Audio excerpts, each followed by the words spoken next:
my job was to set up a center of excellence around sleep. As it was the chance that we got to work with Swedish Olympic athletes, I analyzed their sleep profile, their lifestyle, and based on that, I work on a weekly basis for 10, 12, 14 weeks, depending on what needs they have. When we sleep less, there is a tendency for body to accumulate the energy in the form of fat. One night of poor sleep, your immunity is down. Getting to a better lifestyle is the first thing. It's prerequisite. You can't have better sleep if you have a bad lifestyle.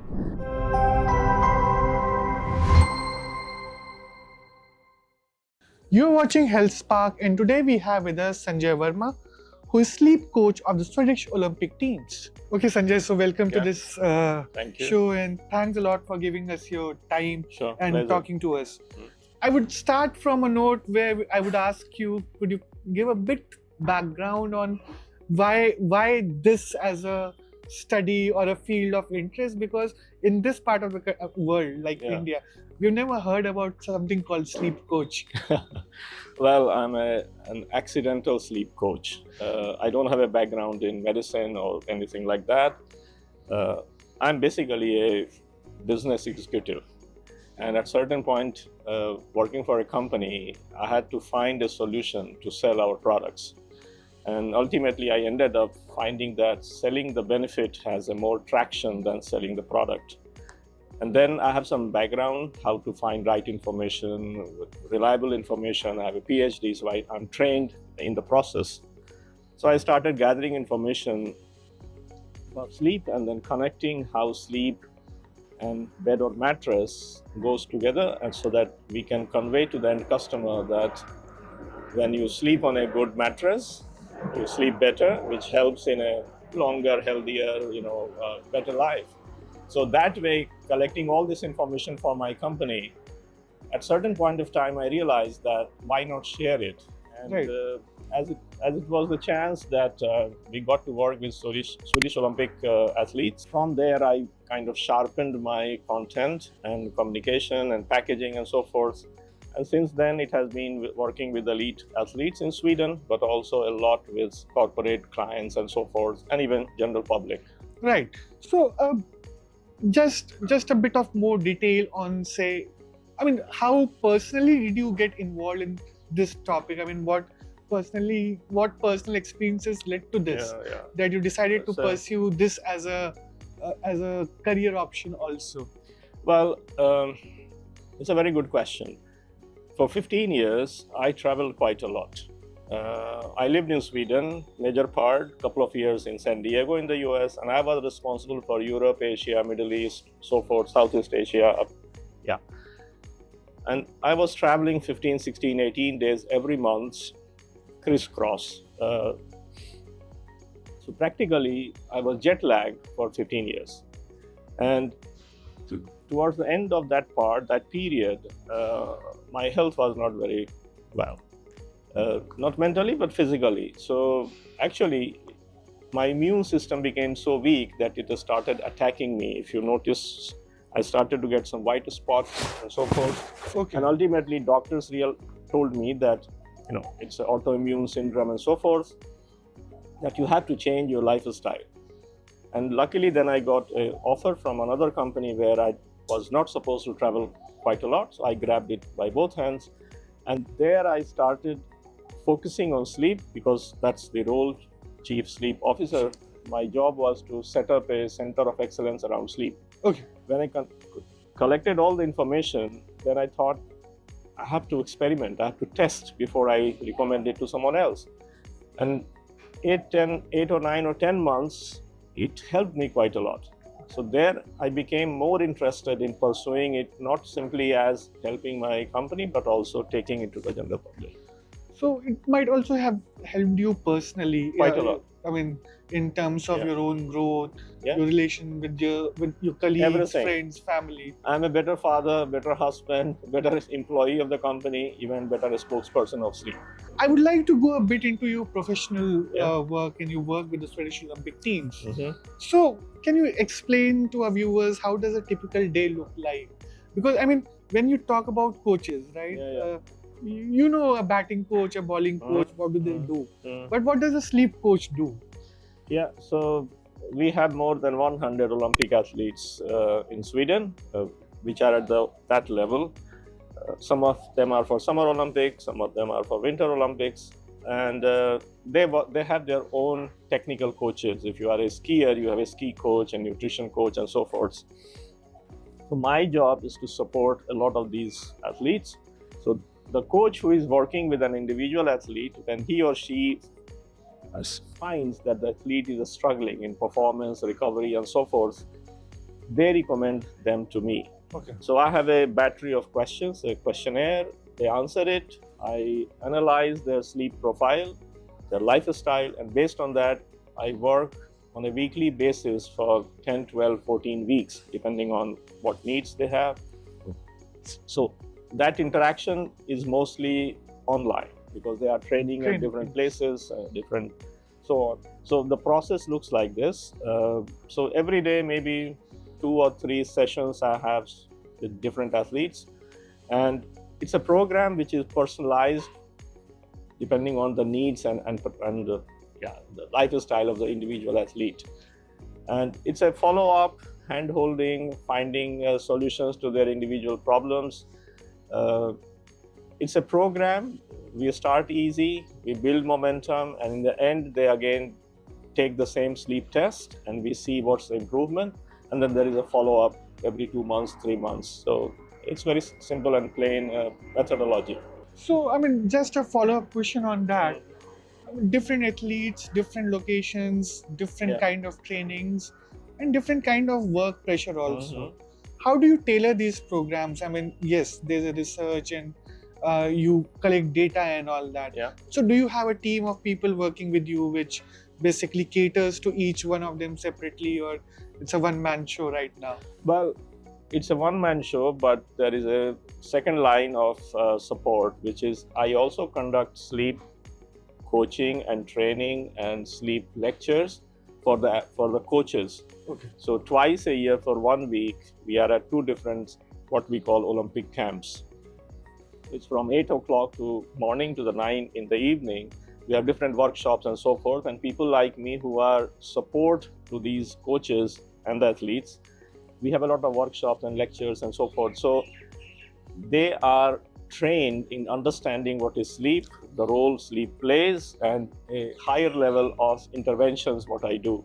Okay. So that they are more on a day-to-day basis as a second line of support to these athletes. Obviously, you'll also have to keep in mind that, I mean, the kind of test these athletes go through, there should not be anything which can put them off guard or can take them out of radar of the Olympics at all. No, you're right. So, I mean, there is an overload of these poor athletes in the sense they have to focus on their technique, whatever specific sport they do. Then there is a nutrition coach, there is a psychological kind of pet coach. They have a battery of coaches working with them, and then I also come in the picture. So we all have to coordinate so that there is no overload, because if that happens, then it's not sustainable. So that's why it's very intentional to have the intervention slow, baby steps, and then build over a period of time, because not all athletes are the same in the sense some have higher motivation, more diligence, more discipline. They can try different interventions, what I suggest in one go. Some take more time. So it's personalized in that sense. So, I mean, on your personal experiences, do you also find a link between the mental health and your sleep cycle? I mean, how does it impact the athletes? Quite a lot. When they are, a lot in advance of their, like, let's say we are also working for LA Olympics 2028. So the athletes who are preparing for that are not under so much stress. But when it will be January, February of 2028, there will be a lot of pressure, because that's the time when some will qualify, some will not. Then when they are during the Olympics, in the Olympic Games village, and if they qualify for quarterfinal, semi-final, then they really in a space where they are very, very stressed. So it depends on what time, how far they are from the main Olympics, and well, they are Olympic athletes, but they also participate in World Cups and World Championships and so forth. So there are two parts to an Olympic performance. There is one physical, Yes. so to say. The second one is mental.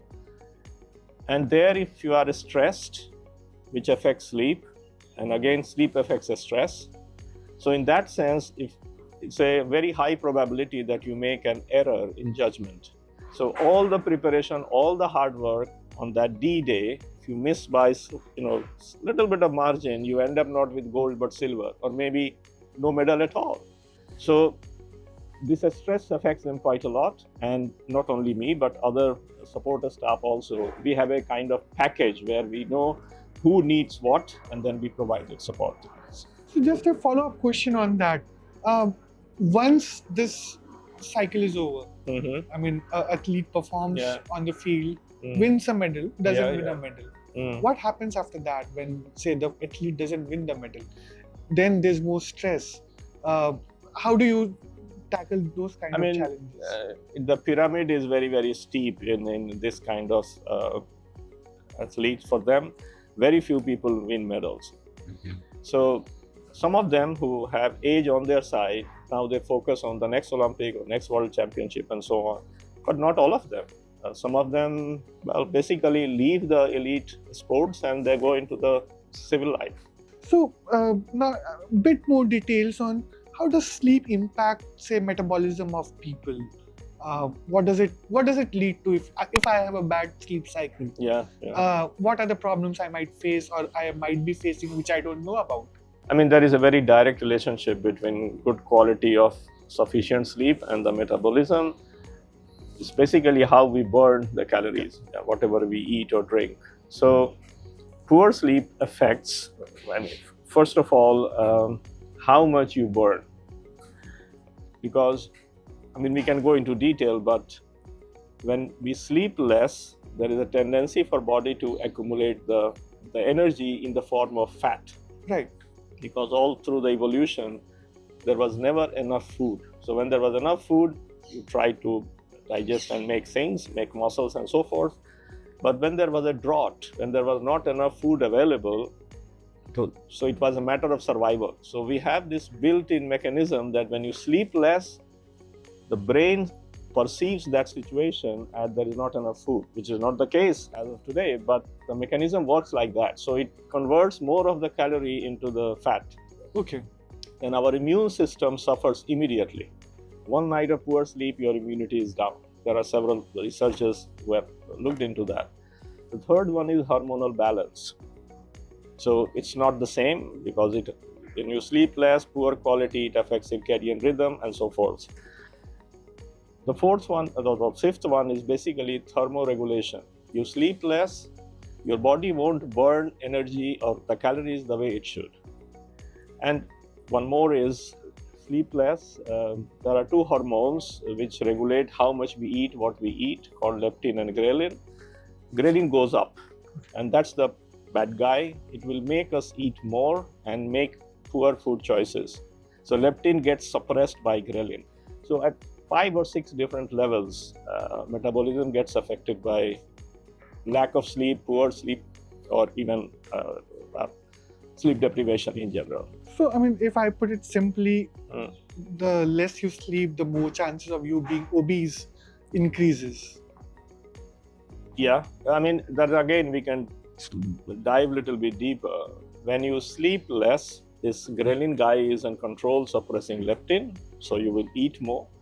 You are awake longer period of time, so you have bigger time period to eat more. Let's say in the evening you are watching an IPL match rather than going to bed.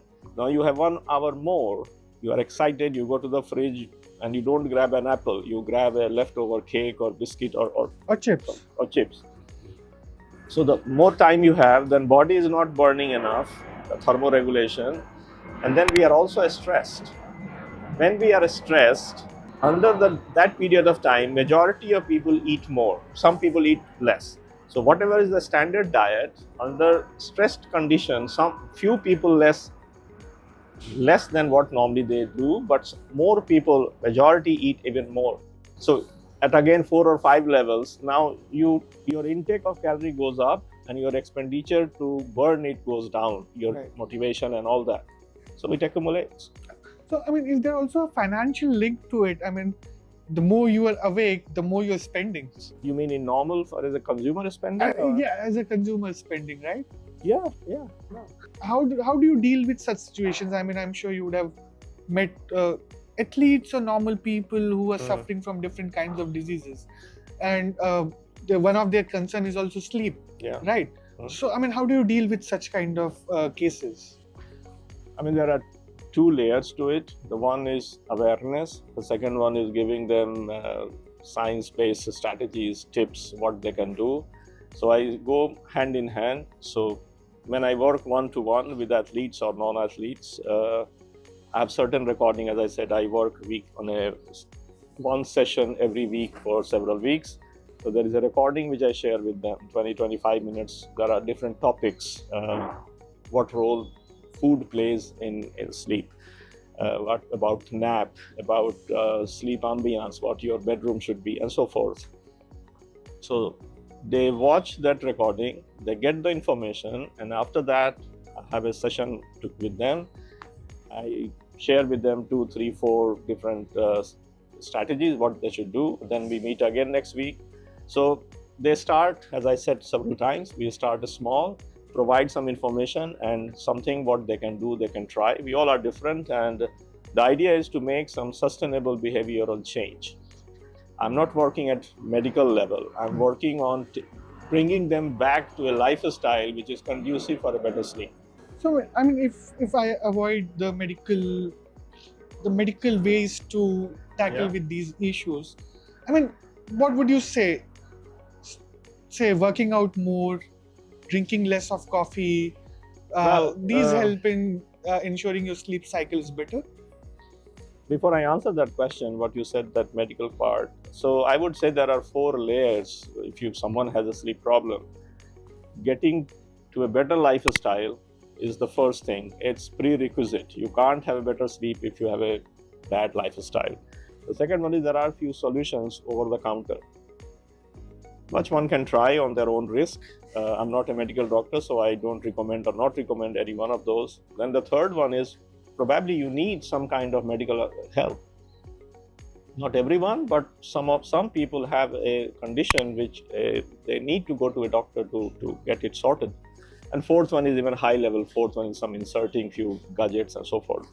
So they should try and do things people like me suggest, recommend, but they should not take it that lightly that if it doesn't work, they should stop. They should seek a medical help. Now, coming back to what they should do, one should do. We all are different.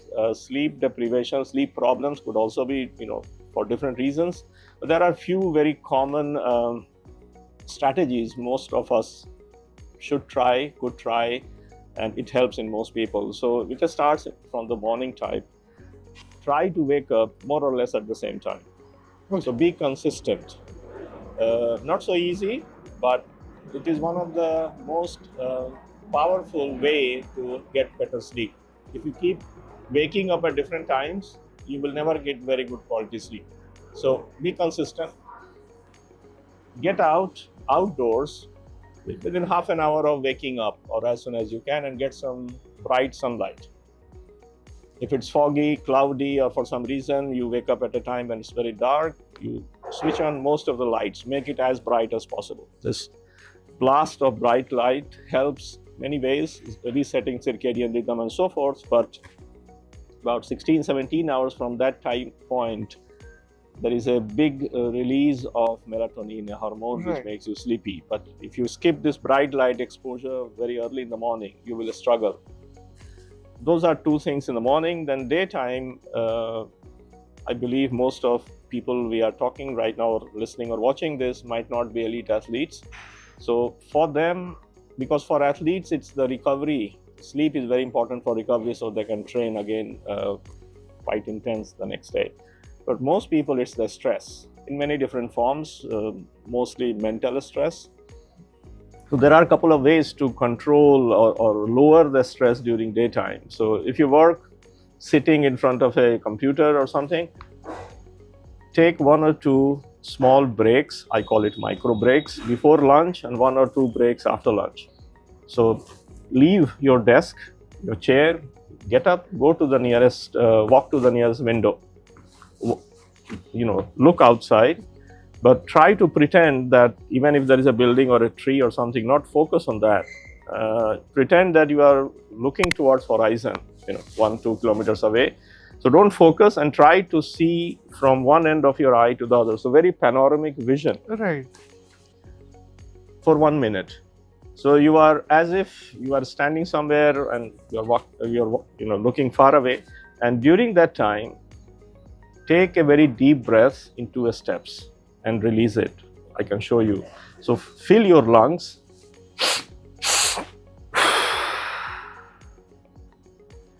Do this 3 times. So in 2 steps, not in 1 step. So basically you are opening up all the air sacs at the end of your lungs. You are increasing the area where exchange of carbon dioxide and oxygen happens. So you are dumping a lot of carbon dioxide. So while you are looking out, somewhere far away, inhale through nose, exhale through mouth. It takes 1 minute.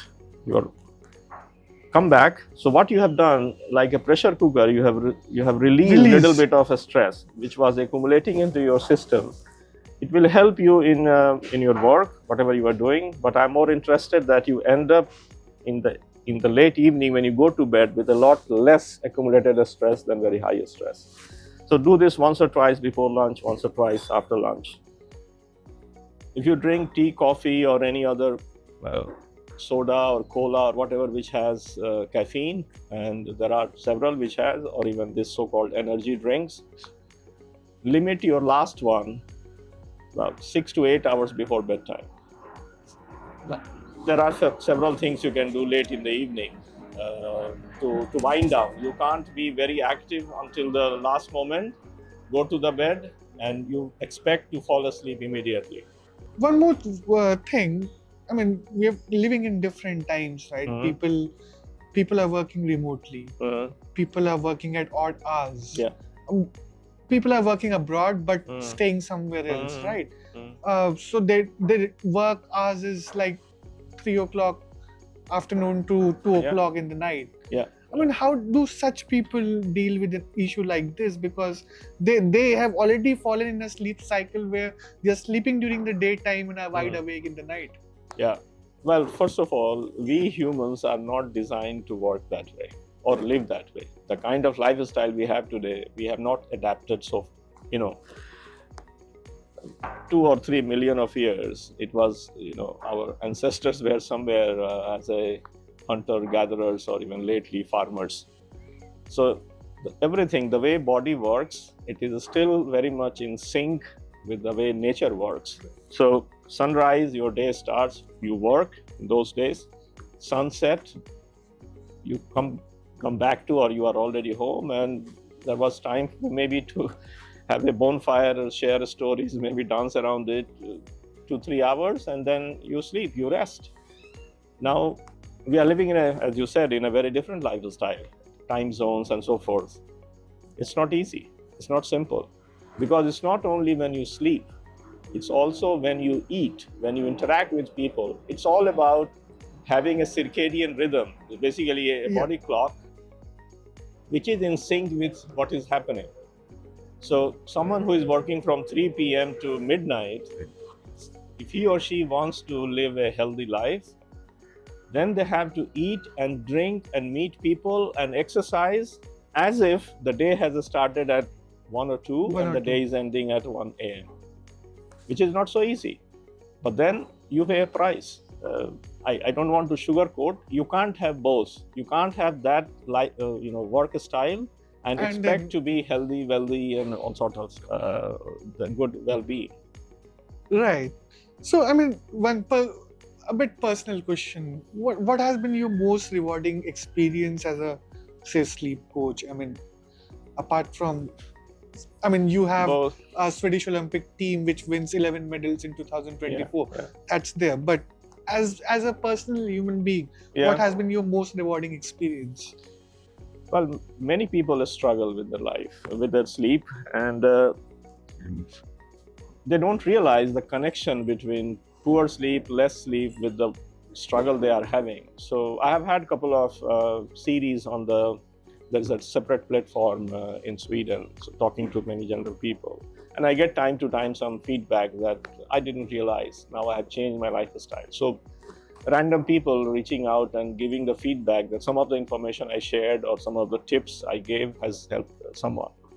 So that has been the probably most rewarding thing, other than working with athletes. Helping people personally, basically. Yeah. Last comments. Yeah. What would you like to tell our viewers? I mean, your final advice to viewers vis-a-vis health. I don't say that sleep is the only thing. You need to eat properly, and you also need to move, exercise properly. You can start anywhere. It's not that only sleep. When you start eating properly, your sleep improves, you work out and so forth.